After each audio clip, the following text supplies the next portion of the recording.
Hello everyone, welcome to all rounder sibling. जैसे कि आप सभी को पता है, हम पढ़ रहे हैं biology ICSE board class 9th chapter number 6 हम स्टार्ट कर चुके थे, रेस्पिरेशन इन प्लांट्स। इसके 2 पार्ट्स ऑलरेडी अपलोड हो चुके हैं एंड आई होप आप सभी ने दोनों पार्ट्स अच्छे से देखे एंड आपको समझ में आ गया। आज हम कंटिन्यू करने वाले हैं इस चैप्टर को एंड आई होप और मैं ट्राई करूँगी कि आज ये चैप्टर हमारा कंप्लीट हो जाए। फिर नेक्स्ट सेक्शन में करेंगे इस चैप्टर के question answers, exercises and then आपका चैप्टर फाइनली कंप्लीट हो जाएगा। और आपको इस चैप्टर की पीडीएफ चाहिए, क्वेश्चन आंसर्स चाहिए, तो वो आप हमारे यूट्यूब चैनल पर हमारे टेलीग्राम चैनल पर जाइए ऑलराउंडर सिबलिंग्स ऑफिशियल के नाम से, वहाँ पर ज्वाइन कीजिए। वहाँ पर आपको चैप्टर की पीडीएफ प्लस क्वेश्चन आंसर्स की पीडीएफ दोनों चीज़ें वहाँ पर मिल जाएंगी। प्लस मैं वहाँ पर आपको हैंड रिटन नोट्स भी दे रही हूँ जो मैंने खुद बनाए हैं, सारे इंपॉर्टेंट पॉइंट्स उसमें आपको मिलेंगे, तो आप वो भी यूज़ कर सकते हैं, आपके लिए बहुत हेल्पफुल रहेंगे। तो चलिए आगे का चैप्टर हम कंटिन्यू करते हैं। पार्ट नंबर थर्ड में आज हमें पढ़ना है रेस्पिरेशन एंड फोटोसिंथेसिस के बारे में। रेस्पिरेशन फोटोसिंथेसिस लगभग सेम लगते हैं बट है नहीं। Respiration and photosynthesis are the 2 distinctly opposite processes in plants में 2 बिल्कुल अपोजिट वाली प्रोसेस होती है। रेस्पिरेशन एंड फोटोसिंथेसिस अपोजिट होते हैं एक दूसरे के, दोनों में ही क्या होता है लेकिन गैसियस एक्सचेंज होता है, गैसेस का एक्सचेंज होता है। The substrates in one process are the end products of the other process. Substrates होते हैं, जैसे ये हो गया आपका, ये सबस्ट्रेट्स हो गए, ठीक है। तो ये जो एक रिएक्शन में, एक प्रोसेस में अगर ये सबस्ट्रेट्स हैं तो दूसरे के एंड प्रोडक्ट्स बन जाते हैं, ठीक है। तो इसलिए ये अपोजिट हैं, so they are complementary process as well, इसलिए ये कॉम्प्लीमेंट्री भी हैं। अब क्या डिफरेंस होता है, पहले ये रिएक्शन दी हुई है C6H12 ग्लूकोज ने ऑक्सीजन से रिएक्शन किया, रेस्पिरेशन हुआ, तो आपका क्या बना 6CO2 और 6H2 और एनर्जी बनी। बट अगर इन्हीं चीज़ों को मिला दिया जाए, ठीक है, तो फोटोसिंथेसिस की प्रोसेस होती है और आपका फिर ये क्या बनता है, फूड बनता है प्लांट्स का। तो इसीलिए ये अपोजिट प्रोसेस होते हैं और कॉम्प्लीमेंट्री भी होते हैं एक दूसरे के, ठीक है। हम डिफरेंस पढ़ते हैं कि रेस्पिरेशन फोटोसिंथेसिस में क्या डिफरेंस होता है। Respiration it occurs in living cells, respiration जो है लिविंग सेल्स में होता है। Photosynthesis occurs only in the presence of chlorophyll, photosynthesis जो होता है वो सिर्फ क्लोरोफिल की प्रेजेंस में ही होता है। Respiration takes place at all time without interruption, respiration जो होता है वो पूरे टाइम होता है बिना किसी इंटरप्शन के होता है। Photosynthesis occurs in the presence of light only, respiration तो ऐसा ज़रूरी नहीं है कि लाइट चाहिए या नहीं चाहिए, बट फोटोसिंथेसिस में कब होगा वो प्रोसेस, जब लाइट प्रेजेंट होगी, वरना नहीं होगा फोटोसिंथेसिस प्रोसेस। रेस्पिरेशन में ऑक्सीजन और ग्लूकोज को यूज़ किया जाता है क्या, और फोटोसिंथेसिस में यूज़ होता है carbon dioxide and water. Respiration, carbon dioxide and water are released as end products, carbon dioxide और वाटर जो होते हैं वो एंड प्रोडक्ट्स की तरह रिलीज होते हैं in respiration process. And in photosynthesis oxygen is released as end product के रूप में ऑक्सीजन रिलीज होती है। रेस्पिरेशन में क्या होता है, chemical energy stored in glucose molecules, जो ग्लूकोज मॉलिक्यूल्स में केमिकल एनर्जी स्टोर्ड रहती है वो पार्टली हीट और पार्टली स्टोर हो जाती है, ठीक है। यानी कि जो केमिकल एनर्जी स्टोर्ड रहती है वो कन्वर्ट होकर आधी हीट बन जाती है और आधी स्टोर हो जाती है in the form of ATP molecules in the process of respiration. While photosynthesis में क्या होता है, जो लाइट एनर्जी होती है वो केमिकल एनर्जी में कन्वर्ट हो जाती है और ग्लूकोज की फॉर्म में स्टोर हो जाती है in the plants. Respiration results in the loss of weight, respiration की वजह से वेट का लॉस होता है, जबकि photosynthesis results in weight gain, photosynthesis में क्या होता है, वेट का गेन होता है। Respiration is a catabolic activity during which food is oxidised, respiration एक कैटाबॉलिक एक्टिविटी होती है जिसमें फूड को ऑक्सीडेशन होता है, यानी कि फूड का ब्रेकडाउन होता है, जबकि फोटोसिंथेसिस आपकी एनाबॉलिक एक्टिविटी है during which food is produced. Photosynthesis में तो फूड प्रोड्यूस करते हैं ना प्लांट्स, तो इसलिए ये डिफरेंस होता है आपका रेस्पिरेशन एंड फोटोसिंथेसिस के बीच में। अब हम आगे पढ़ते हैं। The process of photosynthesis is light dependent, photosynthesis का प्रोसेस क्या होता है, लाइट डिपेंडेंट होता है, यानी कि लाइट होगी तो प्रोसेस होगी वरना नहीं होगी, हमने यहाँ भी पढ़ा था अभी। Since the sunlight available during different parts of the day is not equal, अब ऐसा तो है नहीं कि पूरे दिन आपकी जो सनलाइट होती है वो इक्वल रेज देगी, सुबह को हल्की होती है, फिर धीरे धीरे तेज़ होने लगती है, फिर धीरे धीरे नॉर्मल होने लगती है, ख़त्म हो जाती है, फिर धूप है ना चली जाती है। Hence the rate of photosynthesis is not constant throughout the day, इसीलिए फोटोसिंथेसिस की प्रोसेस भी पूरे दिन कांस्टेंट नहीं रहती है। ऐसा नहीं कि पूरे दिन एक ही स्पीड पर होगी, ऐसा नहीं होता है, ठीक। The process of photosynthesis starts with sunrise in the early morning. Photosynthesis की प्रोसेस जैसे ही सूरज उगता है तभी फोटोसिंथेसिस की प्रोसेस स्टार्ट हो जाती है अर्ली मॉर्निंग में। With the increasing intensity of light, जैसे जैसे सनलाइट की इंटेंसिटी बढ़ती जाती है यानी कि धूप तेज़ होती जाती है, rate of photosynthesis increases, photosynthesis की स्पीड भी बढ़ती चली जाती है। इस पॉइंट पर क्या होगा, CO2 produced in respiration is consumed in photosynthesis. इस पॉइंट पर क्या होगा, CO2 जो आपके रेस्पिरेशन प्रोसेस में बना था उस CO2 को प्लांट्स जो है अपने फोटोसिंथेसिस की प्रोसेस में कंज्यूम कर लेते हैं और इसीलिए कोई भी नेट गैसियस एक्सचेंज नहीं होता है। इस पॉइंट को हम बोलते हैं compensation point. Rate of photosynthesis exceeds the rate of respiration in the afternoon. दोपहरी में धूप तेज हो जाती है दोपहरी में, है ना, तो फोटोसिंथेसिस का रेट भी उस टाइम पर ज़्यादा हो जाता है। रेट ऑफ रेस्पिरेशन कम रहता है, रेट ऑफ फोटोसिंथेसिस ज़्यादा हो जाता है। किस टाइम पर, आफ्टरनून में। As the light intensity is reduced in the evening. अब इवनिंग में क्या होता है, लाइट की इंटेंसिटी कम होती चली जाती है, डिक्रीज होती चली जाती है, तो रेट ऑफ फोटोसिंथेसिस भी डिक्रीज हो जाता है। ठीक, it once again reaches the compensation point, और ये जो रेट होता है ये इस एक बार फिर से कंपेंसेशन पॉइंट पर पहुंच जाता है। एट नाइट, अब नाइट में कोई सनलाइट तो होती नहीं है, तो कोई फोटोसिंथेसिस नहीं होगी। And plants release large amounts of carbon dioxide, इसीलिए प्लांट्स जो हैं कार्बन डाइऑक्साइड बहुत सारे अमाउंट में रिलीज़ कर देते हैं रात को। ठीक है, क्योंकि पहले अभी हमने क्या पढ़ा, जब सनलाइट होती है तो जो भी रेस्पिरेशन में कार्बन डाइऑक्साइड बनता है उस कार्बन डाइऑक्साइड को प्लांट्स फोटोसिंथेसिस प्रोसेस में कंज्यूम कर लेते हैं। बट फोटोसिंथेसिस जो है वो लाइट डिपेंडेंट होता है और लाइट रात में होती नहीं है, इसीलिए large amount of carbon dioxide nature में रिलीज हो जाता है। यहाँ पर क्या लिख रहा है, प्लोइंग और tilling the soil creates tiny air spaces around loosened soil particles and provides the source of oxygen for the roots. Ploughing and tilling the soil, soil की प्लोइंग करना या टाइलिंग करना, यानी कि खेत जो जोतते हैं, मिट्टी को खोदते जो हैं, उससे क्या होता है, जो सॉइल के अंदर ना छोटे छोटे एयर स्पेस बन जाते हैं। And provides the source of oxygen for the roots, और उन स्पेस से क्या होता है, रूट्स में ऑक्सीजन चली जाती है। Water locked and compact soil doesn't have air spaces, अब जहाँ जिस मिट्टी में बहुत ज़्यादा पानी भरा हुआ है वो वाटर लॉक्ड सॉइल हो गई, या कॉम्पैक्ट सॉइल है जो टाइट सॉइल है उनमें कोई भी एयर स्पेस नहीं होता है, जिससे रूट्स में रेस्पिरेशन नहीं होता, प्लांट्स आपके मर जाते हैं। तो ये था आपका पूरा difference between respiration and photosynthesis. I hope आपको समझ में आ गया है। अब इससे आगे आपके चैप्टर में कुछ ज़्यादा नहीं बचा है, यहाँ पर आपको सिर्फ एक्सपेरिमेंट्स पढ़ने हैं। हम एक्सपेरिमेंट्स पढ़ेंगे रेस्पिरेशन प्रोसेस में। फर्स्ट एक्सपेरिमेंट में बोल रहा है आपको क्या डिमॉन्स्ट्रेट करना है कि एरोबिक रेस्पिरेशन जर्मिनेटिंग सीड्स में होता है। एरोबिक रेस्पिरेशन यानी कि in the presence of oxygen. तो इसमें आपको क्या क्या सामान चाहिएगा, 2 रेस्पिरोस्कोप्स चाहिए। इसमें क्या होता है, रेस्पिरोस्कोप्स में फ्लास्क विद बेंट स्टेम, ठीक है, ये होते हैं रेस्पिरोस्कोप्स। फ्लास्क है, स्टेम जो है इनकी बेंट है, झुकी हुई है। बीकर चाहिए, स्टैंड चाहिए जिनमें क्लैंप्स हो, ठीक है, ये स्टैंड होता है जिसमें इसे क्लैंप्स बोलते हैं। मर्क्यूरी चाहिए, कॉस्टिक पोटाश चाहिए, उसके क्रिस्टल्स, कॉस्टिक पोटाश के crystals, germinating seeds, non germinating dry seeds चाहिए और फॉर्सेप्स चाहिए। ठीक, आपको क्या करना है, 2 रेस्पिरोस्कोप्स लेने हैं, ए एंड बी। ए वाले में आपको जर्मिनेटिंग सीड्स डालने हैं एंड बी वाले में आपको नॉन जर्मिनेटिंग ड्राई वाले सीड्स डालने हैं। इन रेस्पिरोस्कोप्स को एक बीकर में इन्वर्ट कर दीजिए, ठीक है, बीकर में इन्वर्ट कर दिए इन रेस्पिरोस्कोप्स को। उस बीकर में क्या है, आपका मरकरी है। And clamp them in a vertical position, और इस वर्टिकल पोजीशन में इन्हें क्लैम्प कर दो, यानी कि टाई कर दो, एक तरीके से रोक दो। इंट्रोड्यूस कास्टिक पोटाश क्रिस्टल्स और स्टिक्स इन बोथ द रेस्पिरोस्कोप्स, दोनों रेस्पिरोस्कोप्स में वो आपको कास्टिक पोटाश की क्रिस्टल्स या स्टिक्स डालनी है फोर्सेप्स की हेल्प से, ठीक है। फोर्सेप्स उस चिमटी सी को बोलते हैं जिससे पकड़ के आप डालोगे, और इस एपरेटस को आपको कहाँ रखना है, वार्म एयरी रूम में रखना है, रूम टेम्परेचर, ठीक है। गर्म और हवादार कमरा होना चाहिए, रूम टेम्परेचर पे आपने रख दिया। फिर आप ऑब्जर्वेशंस में क्या देखेंगे, जो ए वाला रेस्पिरोस्कोप है मरकरी का लेवल उसमें इंक्रीज़ हो जाता है टोटल वॉल्यूम के 1/5 पार्ट तक, जबकि बी वाले में क्या होता है, there is no change in mercury level, mercury level में कोई चेंज नहीं आता है। रेस्पिरोस्कोप 1 में क्या होता है, germinating seeds respire, germinating seeds respire करती हैं, यानी कि सांस लेती हैं और ऑक्सीजन को कंज्यूम कर लेती हैं, जिससे 1/5 ऑफ एयर बन जाती है, ठीक। Carbon dioxide produced as a result of respiration is absorb by caustic potash, और जब ऑक्सीजन कंज्यूम कर लिया तो क्या बनता है, रेस्पिरेशन में बनता है आपका कार्बन डाइऑक्साइड। ये कार्बन डाइऑक्साइड जो KOH डाला है यानी कि कास्टिक पोटाश डाला है वो एब्जॉर्ब कर लेगा, which creates a partial vacuum and mercury rises to fill up this partial vacuum.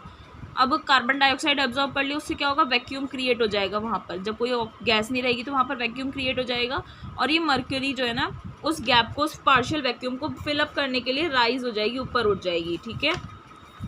जबकि रेस्पिरोस्कोप बी में क्या हुआ, सीड्स जनरेटिंग नहीं है तो कोई रेस्पिरेशन नहीं होगा, कोई ऑक्सीजन यूज़ नहीं होगी, ना ही कोई CO2 प्रोड्यूस होगी, इसीलिए लेवल मर्करी के लेवल में कोई चेंज नहीं आया। इसलिए बोल रहा है आपसे क्या, कि एरोबिक रेस्पिरेशन होता है आपका जर्मिनेटिंग सीड्स में, नॉन जर्मिनेटिंग में नहीं होता है, क्योंकि वो ड्राई सीड्स हैं, कोई ऑक्सीजन यूज़ नहीं होगी, ऑक्सीजन यूज़ नहीं होगी तो कार्बन डाइऑक्साइड भी नहीं बनेगा तो मर्करी के लेवल भी इंक्रीज नहीं होगा। नेक्स्ट एक्सपेरिमेंट है टू डिमॉन्स्ट्रेट एनारोबिक रेस्पिरेशन, ठीक है। अभी हमने एरोबिक रेस्पिरेशन किया था, अब हमें करना है एनारोबिक रेस्पिरेशन। इसमें आपको 2 स्मॉल टेस्ट ट्यूब्स चाहिए, स्लाइटली डीप पेट्री डिश चाहिए। पेट्री डिश होती है जो प्लेट्स होती हैं इस तरीके से, इसे हम पेट्री डिश बोलते हैं। टेस्ट ट्यूब्स हो गई, फॉरसेप्स, मर्क्यूरी, जर्मिनेटिंग सीड्स और क्रिस्टल्स चाहिए KOH के। KOH आई होप आपको याद हो गया क्या होता है, कास्टिक पोटाश। प्रोसीजर में आपको क्या करना है, pour mercury in small test tube. एक स्मॉल टेस्ट ट्यूब में आपने मरकरी डाल दी, ठीक। Place a thumb at the mouth of the test tube. Test tube के माउथ पर आपने ऐसे थंब लगाया, ठीक है। जैसे ऐसे आपने इधर मरकरी डाल दी, ये थंब ऐसे लगाया, और आपने क्या करना है, invert it in a petri dish, ठीक है। और ये जो पेट्री डिश है जिसमें आपने क्या करी है, मरक्यूरी करी है, ठीक है, उसमें आपको इस टेस्ट ट्यूब को इन्वर्ट कर देना है, उल्टा करके रख देना है, इस तरीके से ऐसे कर देना है। थंब हटाकर, remove the thumb only when the mouth of the test tube is dipped in mercury. अपना थंब आपको जब ही हटाना है जब आप ये देख लें कि माउथ जो है टेस्ट ट्यूब का वो मरकरी के अंदर है, ये देखने के लिए, ताकि कोई भी एयर एंटर ना करे टेस्ट ट्यूब में। अब हल्का सा टेस्ट ट्यूब को स्लाइटली टिल्ट कर दीजिए, यानी कि टेढ़ा कर दीजिए, और उसमें कुछ जर्मिनेटिंग सीड्स डाल दीजिए। सीड्स बीइंग लाइट, सीड्स हल्के होने की वजह से वो मरकरी के टॉप पर चले जाएंगे। मरकरी के टॉप पर चले गए, फिर क्या होगा, leave the apparatus undisturb for an hour. 1 घंटे के लिए इसे ऐसे ही छोड़ दीजिए, एंड मरकरी का लेवल आपको यहाँ पर देखना है। तो आप क्या देखेंगे, level of mercury in test tube falls. Level जो होगा मरकरी का टेस्ट ट्यूब में वो गिर जाएगा। Some gas filled space over the mercury level appears. Mercury level के ऊपर क्या दिखेगा, कुछ गैस दिखेगी, ठीक है। It exerts pressure on the mercury. ये गैस बनी, यानी कि कौन सी बनती है यहाँ पर, कार्बन डाइऑक्साइड बनी, तो ये मरकरी पर प्रेशर डालेगा, जिससे क्या होगा, मरकरी का लेवल नीचे गिर जाएगा। Slightly tilt the test tube again. अब फिर से उस टेस्ट ट्यूब को फिर से क्या करना है, आपको टिल्ट करना है, और उसमें आपने डाल दिया क्रिस्टल KOH का। कुछ टाइम बाद मरकरी का लेवल फिर से अपने पुराने लेवल पर आ जाएगा। क्यों आ जाएगा, क्योंकि आपने जो जर्मिनेटिंग सीड्स दिए थे वो ऑक्सीजन को कंज्यूम करेगा, यानी कि रेस्पिरेशन करेगा। ऑक्सीजन कंज्यूम करेगा तो कार्बन डाइऑक्साइड बनेगा, कार्बन डाइऑक्साइड बनेगा तो क्या होगा, वो KOH जो आपने डाला है, कास्टिक पोटाश डाला है, वो उसे एब्जॉर्ब कर लेगा, इसलिए उसका लेवल फिर से वापस वहीं पहुंच जाएगा। इन्फ्लुएंसेस में क्या आया, gas that appears above the mercury in the test tube is produced due to anaerobic respiration of seeds. Seeds में एनारोबिक रेस्पिरेशन होने की वजह से मरकरी में जो टेस्ट ट्यूब में जो मरकरी थी उसका लेवल क्या हुआ, उसमें कोई गैस आपको दिखी। Rise in level of mercury on adding KOH crystal indicates that. KOH crystal जब आपने डाले थे तो उसमें गैस, उसमें मरकरी का जो लेवल था वो फिर से राइज हो जाता है, वापस प्रीवियस लेवल पर आ जाता है, क्योंकि जो कार्बन डाइऑक्साइड गैस बनी थी वो KOH ने एब्जॉर्ब कर ली, जिसका मीनिंग हुआ कि जर्मिनेटिंग सीड्स ने कार्बन डाइऑक्साइड रिलीज करी रेस्पिरेशन की प्रोसेस से, और उन्होंने कंप्लीट वैक्यूम में रेस्पिरेशन किया, यानी कि absence of oxygen. Complete vacuum यानी कि कोई ऑक्सीजन वहाँ पर नहीं है। तो this indicates that respiration is anaerobic. यहाँ पर रेस्पिरेशन कैसा हुआ है, एनारोबिक हुआ है। थर्ड एक्सपेरिमेंट अब आपको प्रूव करना है to demonstrate alcoholic fermentation. Anaerobic respiration आपको बताना है। एल्कोहलिक फर्मेंटेशन हमने पढ़ा था फर्स्ट पार्ट में, आई होप आपको याद है एल्कोहलिक फर्मेंटेशन। इसमें आपको चाहिए Coons vessel, glucose solution, east, KOH crystals and forceps. ये जो कून्स वेसल है ये इस तरह का दिखता है आपका, ठीक है, ये फ्लास्क है और ये इसका ट्यूब इस तरीके से। Take a Kuhne's vessel has a bulb on one side इसका बल्ब होता है, and attach to a long upright, और ये अटैच रहता है एक long upright slightly tilted tube, हल्की सी टेढ़ी ट्यूब है, ठीक है, इससे अटैच रहता है। Mouth of the bulb is close by stopper, mouth जो होता है बल्ब का यहाँ पर स्टॉपर लगा हुआ है ये। And a small quantity of yeast to 5% glucose solution, 5% glucose solution में आपको क्या डालना है, थोड़ा सा ईस्ट डालना है। पोर ग्लूकोज एंड ईस्ट का मिक्सचर, ये जो ईस्ट और ग्लूकोज का जो मिक्सचर बनाया है वो आपको पूंस वेसल में डालना है, इस तरीके से डालना है that the side tube gets completely filled, ये की जो साइड ट्यूब है ये कम्प्लीटली फिल हो जाए with the mixture. Stopper the mouth of the bulb, bulb के माउथ को आपको क्या कर देना है, फिर स्टॉप कर देना है। ठीक, note the level of the mixture in the tube and bulb, tube में लेवल देख लीजिए, बल्ब में लेवल देख लीजिए, और इसे आप इस पूरे अपैरेटस को आपको एक वार्म रूम में रख देना है। क्या देखने को मिलेगा, फ्रॉथ यानी कि झाग appears in the bulb after some time, कुछ टाइम के बाद उसमें झाग देखने को मिलेगा। And level of mixture, mixture का जो लेवल है वो साइड ट्यूब में गिर जाएगा जबकि बल्ब में इंक्रीज हो जाएगा। ठीक, दिस इंडिकेट्स दैट, इससे हमें क्या पता चलता है कि गैस बनी, जो ट्यूब के टॉप पर क्या हो गई, इकट्ठी हो गई, क्योंकि जब झाग बन गया वो गैस जो बनी वो टॉप पर इकट्ठी हो गई, तभी तो उसका लेवल डाउन हो गया और इधर बढ़ गया, है ना। मिक्सचर पर प्रेशर पड़ा, मिक्सचर पर प्रेशर पड़ा तो वो ट्यूब से यहाँ से होकर बल्ब में चला गया वो मिक्सचर आपका, इसलिए यहाँ पर लेवल राइज हो गया, यहाँ पर डिक्रीज हो गया। Therefore the level falls in the side tube and increase in the bulb. Remove the stopper from the mouth of the bulb, bulb के माउथ से जो स्टॉपर था उसे आप हटाइए और उसमें कुछ क्रिस्टल्स KOH के डाल दीजिए और इमीडिएटली रिप्लेस द स्टॉपर, और वहाँ पर तुरंत स्टॉपर लगा दीजिए। आफ्टर सम टाइम, कुछ टाइम बाद क्या होगा, mixture comes to its previous level, mixture वापस अपने प्रीवियस लेवल पर आ जाएगा।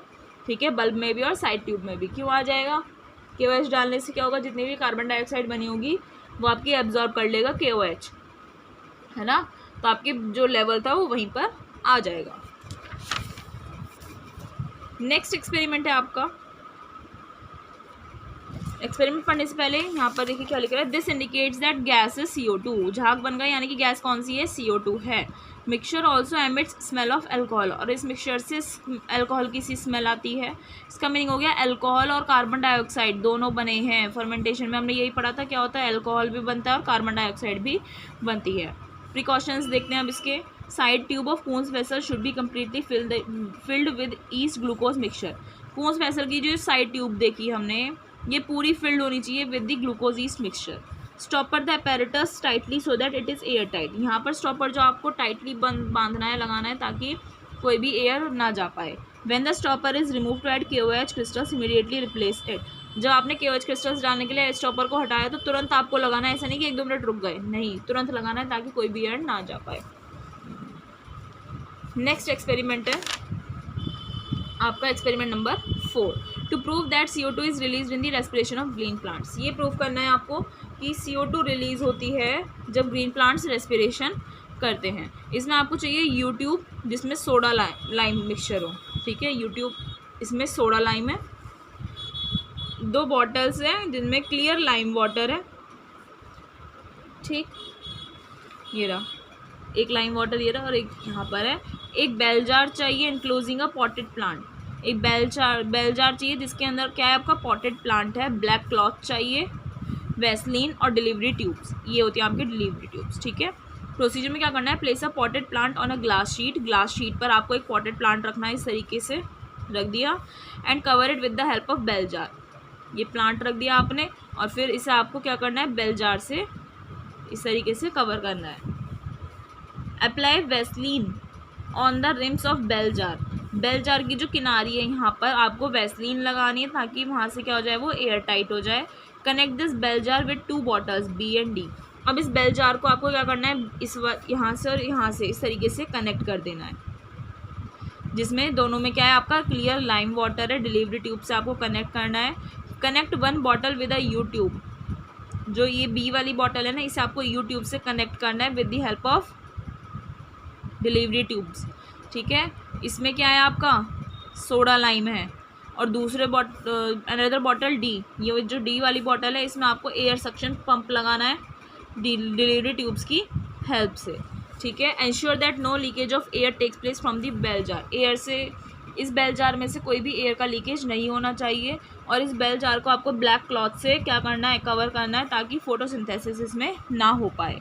जब एयर पंप को आपने टर्न ऑन किया, ठीक, यहाँ से आपने एयर पंप को टर्न ऑन कर दिया, पार्शियल वैक्यूम क्रिएट होगा और एयर का स्लो करंट ए से डी तक यहाँ से यहाँ तक पहुँचेगा। तो इसमें क्या बताएगा, लाइम वाटर जो बॉटल डी में है ये मिल्की हो जाएगा और बी वाला आपका क्या रहेगा, क्लियर रहेगा। On turning the air suction pump, अब आपने यहाँ से पंप स्टार्ट किया था, पंप स्टार्ट किया, उसके बाद क्या हुआ, slow current of air is drawn from A to D, A से डी तक स्लो एयर का करंट पहुँचा, ठीक। Air passing through the bottle B is free of carbon dioxide, जो एयर आपकी बॉटल बी से पास हो रही है वहाँ पर कोई भी कार्बन डाइऑक्साइड नहीं होगा, फ्री रहेगी कार्बन डाइऑक्साइड से, क्योंकि कार्बन डाइऑक्साइड जो होगी एयर की it is absorb by soda lime. YouTube में जो सोडा लाइम है यही क्या कर लेगा, एब्जॉर्ब कर लेगा CO2 को, क्या कर लेगा, CO2 को एब्जॉर्ब कर लेगा।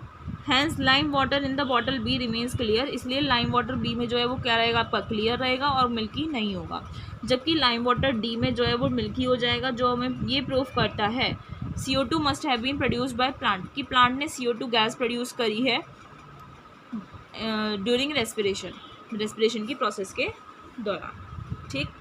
आपका ये एक्सपेरिमेंट भी कंप्लीट हो गया। Next experiment number 5, to prove that heat is produce during respiration, हमें ये प्रूव करना है कि रेस्पिरेशन की प्रोसेस के दौरान हीट प्रोड्यूस होती है। अपैरेटस हैं, 2 थर्मस फ्लास्क चाहिए, A एंड B लेबल कर दीजिए उन्हें, 2 थर्मामीटर चाहिए, जर्मिनेटिंग सीड चाहिए, कॉटन वूल चाहिए। Take 2 thermos flask and label them as A and B, 2 thermos flask ले लिए, A एंड B उनमें लेबलिंग कर दीजिए। Now take germinating seeds of pea, bean और ग्राम, जर्मिनेटिंग सीड्स ले लो मटर की, बीन्स की या ग्राम की, which have been soaked in water for at least 24 hours, ठीक है, जिन्हें आपने पानी में भिगो कर रखा था 24 आवर्स के लिए। Divide the seeds into 2 equal groups, अब वो जो भीगे हुए सीड्स हैं उन्हें आप 2 ग्रुप्स में डिवाइड कर लीजिए और एक ग्रुप के जो सीड्स हैं उसे उबाल कर आप उसे मार दीजिए, उस सीड्स को क्या कर दीजिए, मार दीजिए और उसे ठंडा कर लीजिए, रूम टेम्परेचर पर ले आइए। सारे सीड्स को आपको 0.1% aqua solution of mercuric chloride या डाइल्यूट फॉर्मेलिन या कार्बोलिक एसिड से आपको क्या करना है, सारे सीड्स को वॉश करना है ताकि कोई भी बैक्टीरियल डिके ना हो। हुज रेस्पिरेशन में इंटरफेयर विद द एक्सपेरिमेंट, क्योंकि बैक्टीरियल डिके होगा तो उससे जो भी रेस्पिरेशन की प्रोसेस होगी उसमें दिक्कत आ सकती है। Fill flask A with live germinating seeds and flask B with killed seeds, ठीक है, ये लाइव जर्मिनेटिंग सीड्स में भर दिए और इसमें आपने क्या भर दिया, किल्ड सीड्स भर दिए। इंसर्ट द थर्मामीटर, इंसर्ट कर दिया थर्मामीटर दोनों फ्लास्क में और उनके माउथ को आपने कॉटन वूल से बाकी को बचा हुआ प्लग कर दिया अच्छे से, ये रहा, ठीक है। आपको क्या ऑब्जर्वेशंस देखने को मिलेंगी, rapid rise in temperature in flask A is observed after some time, कुछ टाइम के बाद इसमें आपका टेम्परेचर इंक्रीज होगा, जबकि बी में कोई भी चेंज नहीं आएगा टेम्परेचर में, which proves that respiring seeds evolve heat, कि रेस्पायरिंग सीड्स जो होती हैं उनमें हीट इवॉल्व होती है। एक्सपेरिमेंटल सेटअप हैज़ 2 सेटअप्स, जो कोई भी अगर हम एक्सपेरिमेंटल सेटअप करते हैं उसमें 2 सेटअप्स होते हैं, एक्सपेरिमेंट और control. Setup in which the condition under study is missing is called control setup, एक ऐसा सेटअप जिसमें कंडीशन अंडर स्टडी के अंदर की जो कंडीशंस हैं वो मिसिंग हैं तो उसे हम कंट्रोल सेटअप बोलते हैं। अब यहाँ पर एक क्वेश्चन दिया हुआ है, why should one not sleep under a tree at night, रात में किसी भी पर्सन को ट्री के नीचे नहीं सोना चाहिए, क्यों, carbon dioxide release by trees during respiration at the night is too little to cause any harm, carbon dioxide जो ट्रीज रिलीज़ करते हैं रेस्पिरेशन की प्रोसेस के दौरान रात में वो बहुत थोड़ी होती है कि वो किसी को भी हार्म नहीं पहुंचा सकती। However, the droppings of perching birds and night active insects, spiders, snakes are real dangers. लेकिन ट्री के नीचे इसलिए नहीं सोना चाहिए कि ट्रीज पर आपके स्पाइडर एक्टिव इंसेक्ट्स होते हैं जो नाइट में काम करते हैं, स्नेक्स होते हैं जिनसे खतरा हो सकता है। एंड लास्टली आपका एक एक्सपेरिमेंट और बचा है, एक्सपेरिमेंट नंबर 6, एंड ये चैप्टर आपका complete. To demonstrate that oxygen is used in respiration, इसमें आपको ये प्रूफ करना है कि रेस्पिरेशन की प्रोसेस में ऑक्सीजन यूज़ होती है। 2 टेस्ट ट्यूब्स चाहिए, जर्मिनेटिंग पी सीड्स चाहिए, डेड पी सीड्स चाहिए, डेड कैसे करते हैं, बॉईल करके, पोटेशियम हाइड्रोक्साइड का सॉल्यूशन चाहिए, कलर्ड वाटर, बीकर, 2 कॉर्क और डिलीवरी ट्यूब्स। कुछ जर्मिनेटिंग पी सीड्स लेनी है, ए टेस्ट ट्यूब में डाली और इक्वल नंबर बॉइल्ड वाली सीड्स आपने टेस्ट ट्यूब बी में डाल दी। Make sure that all seeds have been soaked in carbolic acid, सारी सीड्स को आपने कार्बोलिक एसिड में ज़रूर सोक करना है ताकि कोई भी इन्फेक्शन ना हो, कोई भी माइक्रोबियल इन्फेक्शन ना हो। कुछ पोटेशियम हाइड्रोक्साइड सॉल्यूशन आपको दोनों टेस्ट ट्यूब्स में डालना है। ये रहा पोटेशियम हाइड्रोक्साइड का सॉल्यूशन डाल दिया। डिलीवरी ट्यूब्स आपको दोनों टेस्ट ट्यूब से इस तरीके से एंड करनी है कि one end of the delivery tube is in test tube, कि एक एंड जो है डिलीवरी ट्यूब का वो टेस्ट ट्यूब में है और दूसरा टेस्ट ट्यूब जो है वो कलर्ड वाटर में है। ठीक, ये वाला कलर्ड वाटर में है जो आपने बीकर में रखा है। ठीक, देख रहे हैं ना आप, ये डिलीवरी ट्यूब हो गई, तो एक कलर्ड वाटर में और एक आपका टेस्ट ट्यूब में है। ऑब्जर्वेशन, कुछ दिन बाद coloured water rises to a greater level in the tubing one. Coloured water जो है ना वो यहाँ पर बहुत ज़्यादा हाई लेवल पर इसमें इंक्रीज हो जाएगा। Now put a burning piece of paper into test tube A. अब टेस्ट ट्यूब ए में आपको क्या डालना है, बर्निंग पेपर का कुछ पीस डालना है, कॉर्क को रिमूव करके। Flame is immediately put off, flame आपने तुरंत बुझा दी। एंड जब आपने, लेकिन नहीं, फ्लेम जो है वो तुरंत बुझ जाएगी जब आपने बर्निंग पीस आपने टेस्ट ट्यूब ए में डाला कॉर्क हटाकर, तो वो पेपर तुरंत बुझ जाएगा। आग जो आपने फायर फ्लेम थी वो तुरंत बुझ जाएगी। लेकिन जब आपने ऐसा सेम टेस्ट ट्यूब बी के साथ किया तो पेपर जो है वो कुछ देर के लिए जला। ठीक है, तो क्यों हुआ ऐसा? ऑक्सीजन एब्सेंट थी टेस्ट ट्यूब ए में, क्योंकि वो जो ऑक्सीजन पहले प्रेजेंट थी वो सारी जर्मिनेटिंग पी सीड्स ने क्या कर ली थी, एब्जॉर्ब कर ली थी रेस्पिरेशन की प्रोसेस में और कार्बन डाइऑक्साइड गैस रिलीज़ करी। और वो कार्बन डाइऑक्साइड गैस जो है पोटेशियम कॉस्टिक पोटाश के क्रिस्टल्स ने एब्जॉर्ब कर ली। ऑक्सीजन का volume so used up was indicated by rise of water level in tubing. Volume का ऑक्सीजन हम देख सकते हैं क्योंकि ट्यूबिंग में इंक्रीज हुआ था level. There was a very slight increase in water level in tubing 2। Tubing 2 में वाटर लेवल थोड़ा सा ही इंक्रीज हुआ था, जबकि बहुत ज़्यादा इंक्रीज हुआ था ट्यूबिंग 1 में। This is because carbon dioxide which was present in test tube B was absorbed in potassium hydroxide solution. ऐसा इसलिए होता है क्योंकि कार्बन डाइऑक्साइड जो आपकी टेस्ट ट्यूब बी में प्रेजेंट थी वो पोटेशियम हाइड्रोक्साइड सॉल्यूशन ने एब्जॉर्ब कर ली, हैंस राइज वॉज सीन, इसलिए वहाँ पर राइज देखने को मिला। Further rise of water stopped as the seeds were dead, लेकिन उससे आगे नहीं हुआ क्योंकि सीड्स डेड थे। डेड सीड्स में रेस्पिरेशन की प्रोसेस नहीं होती है। तो हमने ये भी प्रूफ कर दिया कि ऑक्सीजन की ज़रूरत होती है रेस्पिरेशन की प्रोसेस में। आई होप आपको पूरा चैप्टर अच्छे से समझ में आ गया है। नेक्स्ट लेक्चर में मिलेंगे जिसमें हम करेंगे इस चैप्टर के एक्सरसाइजेज एंड क्वेश्चन आंसर्स। तो प्लीज़ हमारे साथ जुड़े रहिए, सपोर्ट करते रहिए। Thank you.